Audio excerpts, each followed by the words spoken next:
Salam sejahtera saudara yang kekasih di dalam nama Tuhan Yesus Kristus. Kembali kita bertemu dan kali ini kita akan memikirkan terus berlanjut di dalam topik besar kita, awas pelayan sesat. Kali ini kita akan membaca di dalam 2 Raja-Raja pasal 5 ayat 15 sampai 27. 2 Raja-Raja pasal 5, 15 sampai 27. Demikian firman Tuhan. Kemudian kembalilah ia dengan seluruh pasukannya kepada abdi Allah itu. Setelah sampai, tampillah dia ke depan Elisa dan berkata, "Sekarang aku," dalam hal ini Naaman, "tahu bahwa di seluruh bumi tidak ada Allah kecuali di Israel. Karena itu terimalah kiranya suatu pemberian dari hambamu ini." Tetapi Elisa menjawab, "Demi Tuhan yang hidup, yang di hadapannya aku menjadi pelayan, sesungguhnya aku tidak akan menerima apa-apa." Dan walaupun Naaman mendesaknya supaya menerima sesuatu, ia tetap menolak.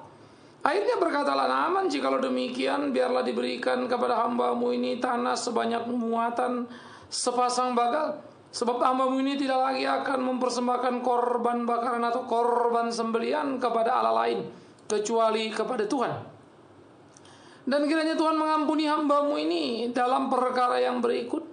Apabila Tuanku masuk ke kuil Rimon untuk sujud menyembah di sana, dan aku menjadi pengapitnya sehingga aku harus ikut sujud menyembah dalam kuil Rimon itu, kiranya Tuhan mengampuni hambamu ini dalam hal itu." Maka berkatalah Elisa kepadanya, "Pergilah dengan selamat." Setelah Naaman berjalan tidak berapa jauh daripadanya, berpikirlah Gehazi bujang Elisa abdi Allah, "Sesungguhnya Tuanku terlalu menyegani Naaman orang Aram ini dengan tidak menerima persembahan yang dibawanya demi Tuhan yang hidup. Sesungguhnya aku akan berlari mengejar dia dan akan menerima sesuatu daripadanya." Lalu Gehazi mengejar Naaman dari belakang. Ketika Naaman melihat ada orang berlari-lari mengejarnya, turunlah dia dengan segera dari atas kereta untuk mendapatkan dia dan berkata, "Selamat." Jawabnya, "Selamat. Tuanku Elisa menyuruh aku mengatakan, baru saja datang kepadaku 2 orang muda dari pegunungan Efraim dari antara rombongan Nabi. Baiklah, berikanlah kepada mereka setalenta perak dan 2 potong pakaian." Naaman berkata, "Silakan." Ambillah 2 talenta. Naaman mendesak dia dan membungkus 2 talenta perak dalam 2 pundi-pundi dan 2 potong pakaian, lalu memberikannya kepada 2 bujangnya. Mereka ini mengangkat semuanya di depan Gehazi. Setelah mereka sampai ke bukit, disambutnya dengan tangan mereka, disimpannya di rumah, dan disuruhnya kedua orang itu pergi. Maka pergilah mereka. Baru saja Gehazi masuk dan tampil di depan tuannya. Berkatalah Elisa kepadanya, "Dari mana, Gehazi?" Jawabnya, "Hambamu ini tidak dapat pergi kemana-mana." Tetapi kata Elisa kepadanya, "Bukankah hatiku ikut pergi ketika orang itu turun dari atas keretanya mendapatkan engkau? Maka sekarang engkau telah menerima perak, dan dengan itu dapat memperoleh kebun-kebun, kebun zaitun, kebun anggur, kambing domba, lembu, sapi, budak laki-laki, dan budak perempuan. Tetapi penyakit kusta Naaman akan melekat padamu dan kepada anak cucumu untuk selama-lamanya." Maka keluarlah Gehazi dari depannya dengan kena kusta putih seperti salju. Saudaraku yang kekasih, kisah ini adalah kisah yang menarik tentang kisah Naaman yang sangat terkenal. Seorang panglima besar, seorang yang hebat dari kerajaan Aram, yang dikatakan digambarkan sebagai orang yang kena kusta. Kalau sudah panglima kena kusta, maka jabatan hampir tak bernilai lagi, karena kusta adalah aib di waktu lampau. Itu semacam penyakit kutuk dianggap. Tetapi tampaknya Naaman sebagai panglima yang sangat disegani, panglima yang sangat penting di kerajaan Aram, ia tetap masih mendapatkan jabatan itu. Namun kusta sangat mengganggu dia. Oleh karena itulah saudara, rupa-rupanya dia mendengar kisah, mendengar cerita tentang Elisa dari Israel, dan dia melakukan perjalanan ke Israel. Panglima Raja Aram masuk ke Israel untuk menemui Nabi Elisa. Dilatar belakangi oleh peristiwa itu, maka Naaman tiba dan berbicara dengan Elisa. Ringkas cerita, saudaraku, Naaman sembuh setelah membersihkan diri di sungai Yordan. yang mula-mula membuat dia merasa sangat terhina karena di negaranya, di kerajaannya banyak sekali sungai yang lebih bagus dari Yordan. Tetapi dia tidak tahu bahwa bukan sungainya, tetapi pelayan Tuhannya itulah yang penting. Persis seperti gereja sekarang yang seringkali orang melihat gedungnya, bukan lagi ajarannya atau pendeta yang mengajar di sana. Tapi seringkali juga orang suka kepada pendeta, tapi tidak peduli pada ajarannya. Sehingga bukan Kristusnya yang penting. Orang mementingkan gedung daripada pendeta, mementingkan pendeta dari ajaran yang benar. Ironis ya. Jadi apa yang dilakukan oleh Naaman ternyata mewarnai kehidupan tiap orang dalam konteks yang berbeda-beda. Dari zaman ke zaman begitulah perilaku kita. Nah, sekarang kita melihat bagaimana kisah daripada Naaman yang sudah sembuh lalu menghadap kepada Elisa. Nah, inilah menjadi latar belakang pertama yang perlu untuk kita pikirin pertama. Betapa merasa hebatnya seorang Naaman, panglima terkenal dari kerajaan Aram. Namun mendadak dia merasa tidak berarti di hadapan seorang nabi seperti Elisa. Tidak peduli dia panglima, dia diatur oleh Elisa. Tidak peduli dia panglima, disuruh membenamkan dirinya di sungai Yordan untuk pentahirannya. Bukan sungai Yordan yang mentahirkan Naaman, tetapi kuasa Allah. Jadi kalau itu sungai lain juga bisa. Karena itu menjadi amat sangat luar biasa lucu dan anehnya ketika orang ke Israel berbondong-bondong minta dibaptis di sungai Yordan seperti Yesus dibaptis, atau kemudian ada istilah baptis pentahiran seperti Naaman dibaptis. Saya tidak mengerti apa yang ada di benak tiap orang. Ya, kalau itu bukan sungai Yordan, tentu sungai yang lain. Kalau itu di negara lain, pasti sungai lain. Artinya sungai tidak menjadi penting, bukan, tetapi urusan pribadi orang itu dengan Tuhan. Tetapi rupa-rupanya orang Kristen juga terjebak pada situasi-situasi yang cukup memprihatinkan sehingga terikat kepada ruang, terikat kepada situasi dan kondisi. Sehingga orang-orang juga mempunyai kebiasaan-kebiasaan yang dilakukan orang-orang kafir di waktu lampau, yang mengkultuskan atau mendewakan sebuah tempat atau mengkeramatkan. Tetapi itulah yang terjadi pada kehidupan orang-orang di dalam kehidupan dunia ini.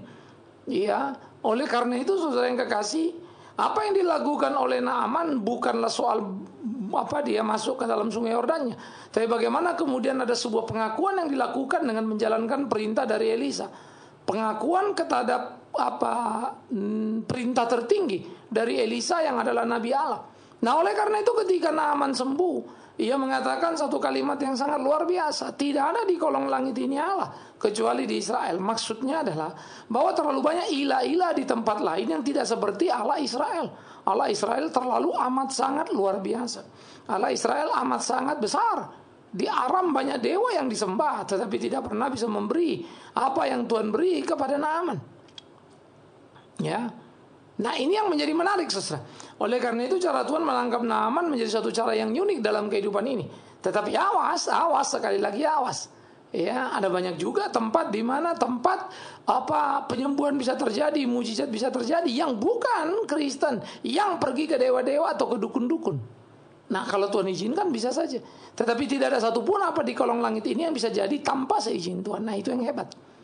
Ya, sehingga dalam hal Naaman sebetulnya peristiwa ketidakmampuan di Aram satupun menyembuhkan Naaman, menggiring dia ke Israel untuk kemudian mengenal Tuhan yang hidup itu. Cara Tuhan mendidik, membimbing orang di dalam konteks kehidupan keseharian itu sangat menarik, saudaraku. Ya, ini penting. Nah, Naaman sebagai seorang panglima untuk sebuah pengobatan lalu sudah membayangkan kalau dia dapat sembuh, bukan? Tentu dia akan memberikan hadiah. Karena persoalannya sakit ini bukan saja sakit kusta, tapi sakit kusta yang tidak bisa disembuhkan oleh banyak orang hebat di negaranya, di kerajaan. Jadi kalau dia sampai bisa sembuh itu kan sangat luar biasa. Karena itulah kemudian kereta Naaman penuh dengan berbagai hadiah, saudaraku. Ia tentu membawa pasukannya. Nah, jadi apa yang terjadi kemudian adalah ketika bagian pertama menceritakan kesembuhan Naaman dan pengakuan besar terhadap Allah Israel, maka bagian kedua di dalam bagian yang kita lihat itu adalah ketika Naaman datang menampakkan rasa syukurnya. Ya, di waktu lampau memberikan upeti itu biasa sebagai orang yang yang biasa kepada yang lebih kuat, yang diakui atau yang dihormati. Ya, maka kemudian Naaman menghormati Elisa dalam konteks ini, maka dia memberikan upeti sebagai rasa hormatnya, ya, sehingga dia memberikan hadiah kepada Elisa. Saudaraku yang kekasih, Saya kira apa yang dilakukan Naaman sebagai rasa syukur, rasa terima kasihnya sangat beralasan karena dia sembuh dari sakitnya. Tetapi yang menarik adalah Elisa tidak mencuri kesempatan dalam kesempitan dengan menerima pembayaran dari Naaman. Mengapa? Karena kesembuhan yang telah terjadi pada diri diri Naaman oleh tindakan Tuhan, disadari Elisa betul, Tuhan sudah bertindak. Karena itu Elisa tidak mau mengambilnya. Jadi pertama, Elisa tidak mau mengambil itu sebagai haknya. Nabi memang berhak atas pemberitaannya, tetapi dia tidak memanfaatkan semua doa dan kesembuhan menjadi uang, saudaraku.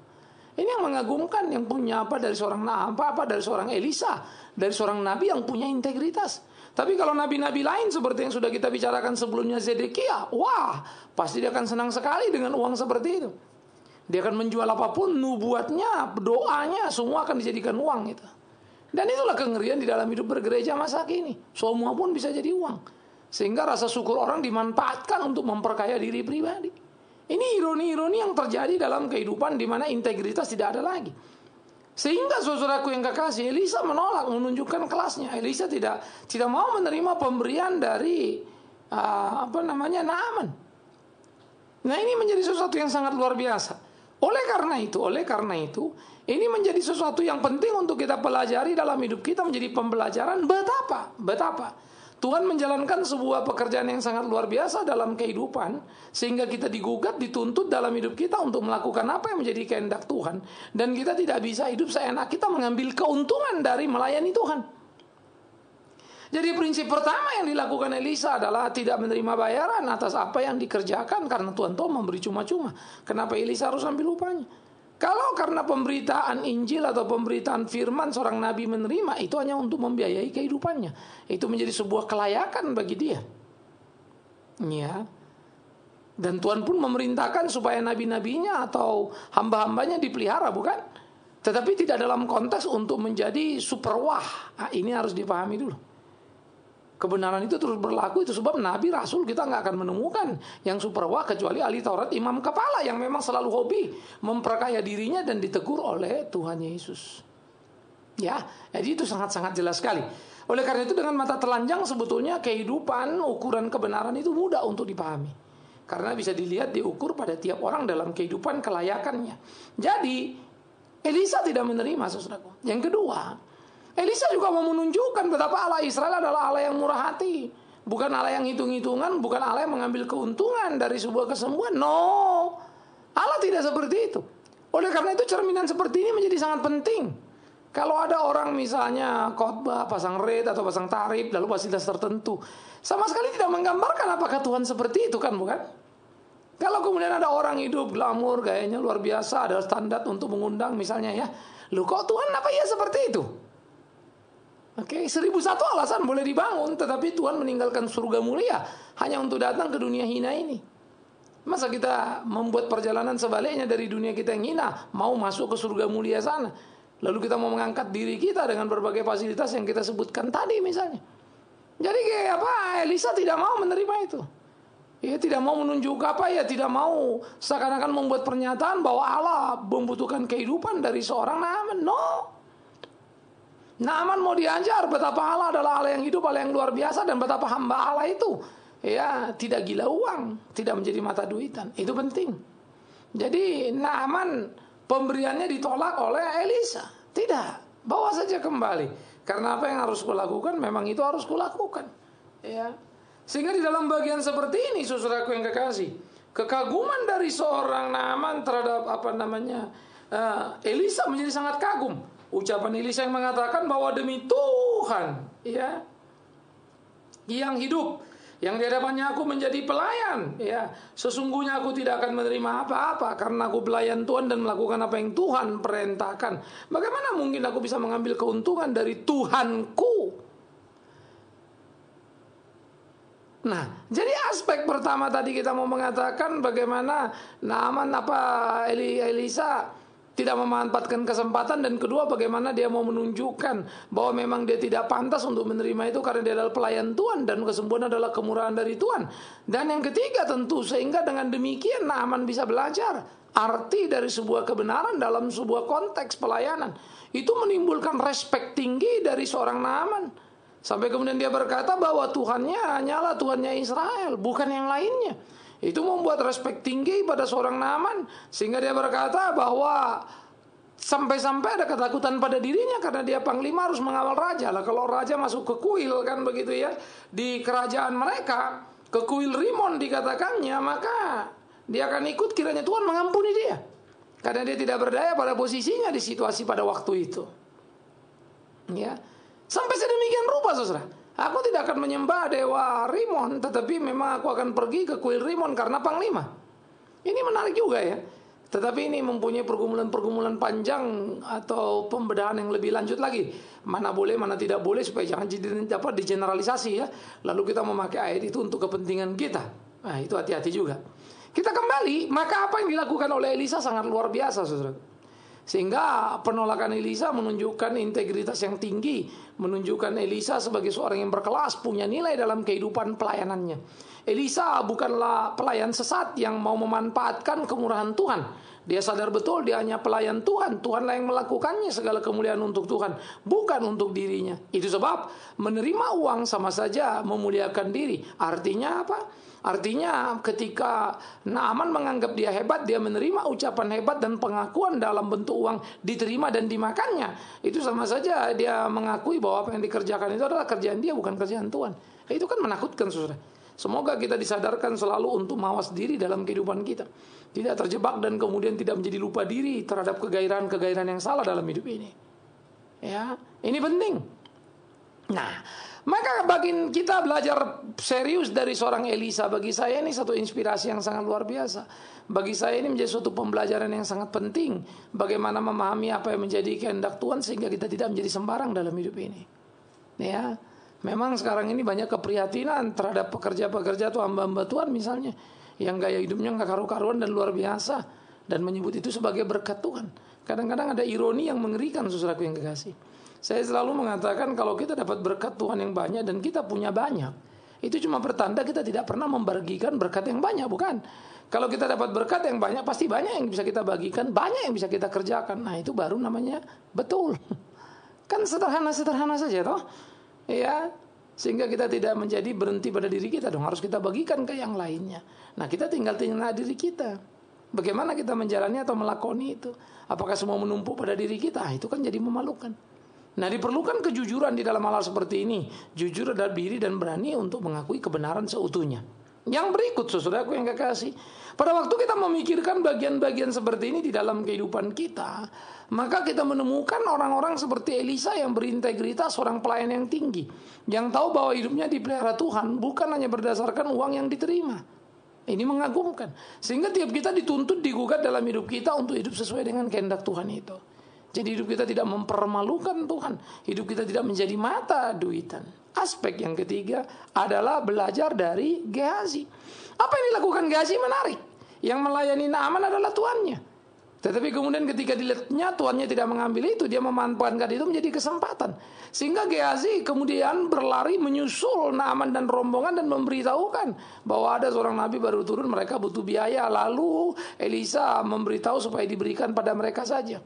Ya, ia bermain dengan sangat cerdiknya. Ia tetap menjaga seakan apa bahwa Elisa memang tidak perlu apapun, tapi ini akan dikasih orang lain.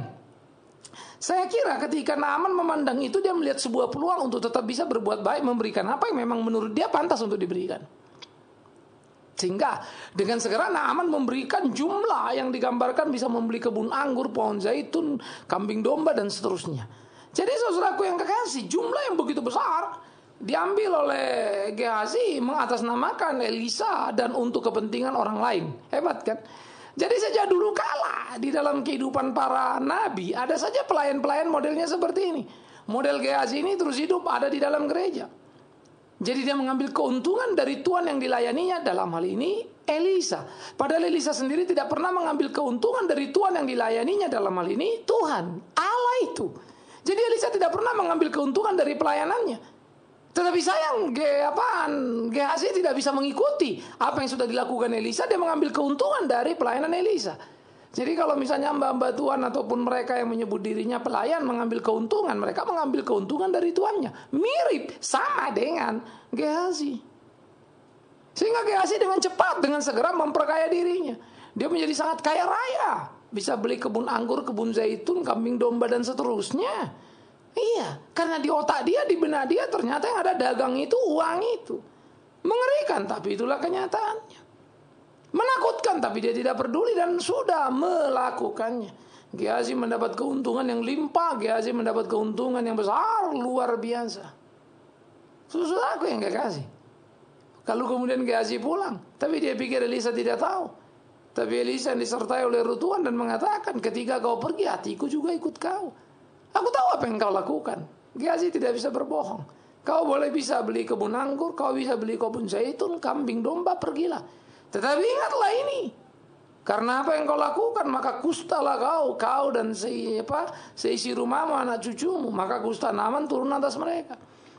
Sehingga keluarga Gehazi menjadi keluarga kusta, menjadi keluarga yang terkutuk dalam kusta. Karena apa yang dilakukannya? Ia mendapatkan harta benda, tapi dia mendapatkan kusta. Saudara-saudara, zaman sekarang kan orang kalau main-main uang kan gak jadi sakit kusta ya. Tetapi sesungguhnya kalau saya suka memplesetkan bagian ini untuk mengatakan ada kusta itu perilaku yang busuk. Perilaku yang kemudian tidak jadi lebih baik. Dan hanya menjadikan orang itu tidak tahu malu, tidak tahu diri, begitu ya. Sehingga semakin tampak dengan mata telanjang di depan orang rakusnya dia, serakahnya dia. Ya, tidak ada yang bisa disembunyikan lagi. Semua begitu telanjang terbuka, menyatakan siapa dirinya dan apa kelasnya. Sebetulnya itu menggelisahkan. Tetapi dia tidak pernah sadar ketika dia menjadi cemoohan banyak orang. Ironis. Itu kusta lebih parah bukan? Kalau kusta sakit tubuh ya sudahlah, tinggal tunggu Arab sembuh. Tapi kusta dalam perilaku itu menakutkan. Karena menjadi bahan ejekan dan kehinaan dalam kehidupan tiap orang. Karena itulah perlunya sebuah kehati-hatian dalam kita, di dalam hidup kita sebagai anak-anak Tuhan. Supaya jangan kita melakukan hal-hal yang salah, yang kemudian menjadi kedukaan dalam kehidupan itu sendiri. Yang membawa kita pada kengerian-kengerian situasi. Yang hanya membuat kita tidak mempunyai nilai dalam hidup kita. Saudaraku yang dikasihi oleh Tuhan Yesus Kristus. Terlalu banyak Gehazi di masa kini yang mengambil keuntungan dari Tuhannya. Dari Tuhan yang dilayaninya. Semoga itu bukan Anda, bukan saya, bukan kita. Semoga kita jaga diri dan mawas diri. Tapi kalau itu kita, mari kita memperbaiki diri dan tidak terjebak lagi di sana. Untuk jemaat, perlunya sebuah kehati-hatian, kecermatan untuk mengenali supaya tidak tertipu atau bahkan kemudian dengan sadar mendukung gerakan yang salah atau orang-orang yang salah dengan alasan yang penting kan aku melayani Tuhan. Tapi mengabaikan kebenaran yang tampak di matanya. Tidak lagi berani mengatakan A untuk A, B untuk B, maka engkau pun pendosa. Karena itu beranilah menentukan sikap dalam hidup ini supaya kebenaran itu nyata dalam hari-hari. Kita pergi ke sebuah ibadah bukan karena pertemanan, bukan karena situasi, fasilitasnya. Tapi kita pergi karena kebenaran. Semoga Anda, saya, kita semua berdiri di tempat yang benar. Beribadah di tempat yang benar dengan sikap hati yang benar. Dan melihat kebenaran itu ditegakkan. Tak semua manusia sempurna tapi kita belajar ke sana. Namun awas, perbuatan salah harus dengan segera dilawan. Supaya tidak beranak cucu dalam hidup ini menjadi kengerian. Tuhan menolong saudara untuk makin berhati-hati terhadap para pelayan sesat, pelayan-pelayan hamba uang, pelayan-pelayan mata duitan. Semoga Anda bijak. Amin. Bapa di dalam surga, terima kasih untuk firman-Mu. Terus ajar kami berjalan di jalan-Mu, melakukan apa yang menjadi kehendak-Mu, sehingga hidup kami menjadi hidup yang menyenangkan hati Tuhan. Mampukan kami dalam belas kasihan-Mu, tuntun pimpin senantiasa. Di dalam satu nama yang ajaib, Yesus Kristus Tuhan, kami berdoa, bersyukur, mohon pimpinan Tuhan untuk menjadi pelayan-pelayan yang benar, hidup yang benar, beribadah dengan benar, dan berani menelanjangi kesesatan. Terima kasih Tuhan Yesus. Amin.